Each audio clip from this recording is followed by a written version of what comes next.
Okay, I gotta be honest, today was one of those days where I was like, I can't shoot a video. I'm not gonna be able to get it done. I haven't even taken a shower, I have terrible hair, and I left my tripod in San Diego. Camera is sitting on top of a chair, 2 meditation cushions, a dish rack, and 2 Shakespeare books. But I'm doing it anyway to inspire you to do the same.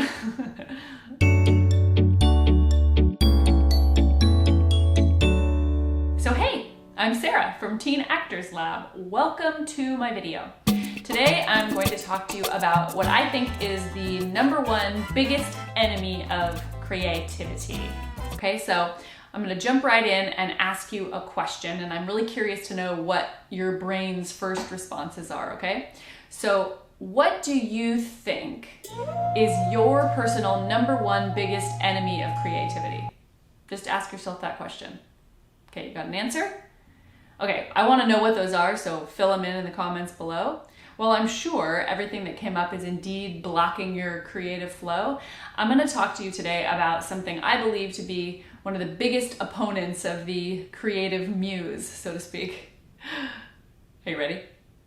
Being a know-it-all.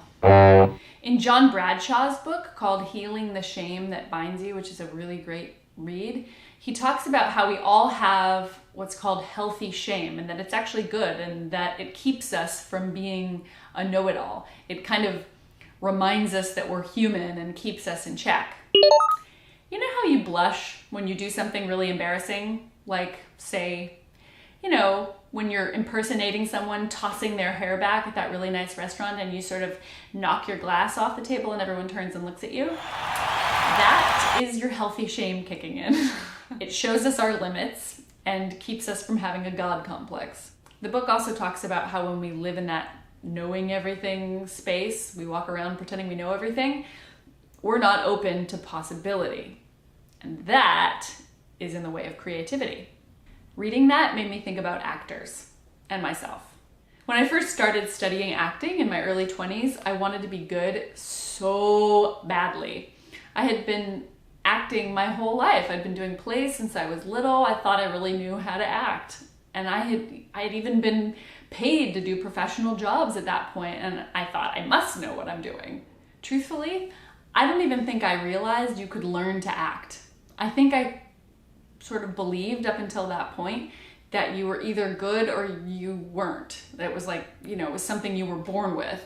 So I think when I started taking classes, my real goal was to impress everyone, to make them see how good I was.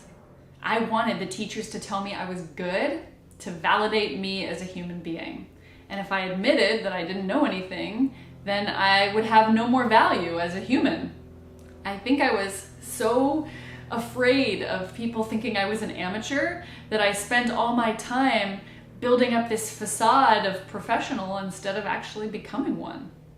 Luckily these days, while I definitely don't always do it perfectly, I try to remember that coming from curiosity, or what the Buddhists call the beginner's mind, or Shoshin, is really kind of where it's at. I remind myself that there isn't any room for curiosity when I have all the answers, because in the end, it's not going to get me what I want anyway. Something to think about.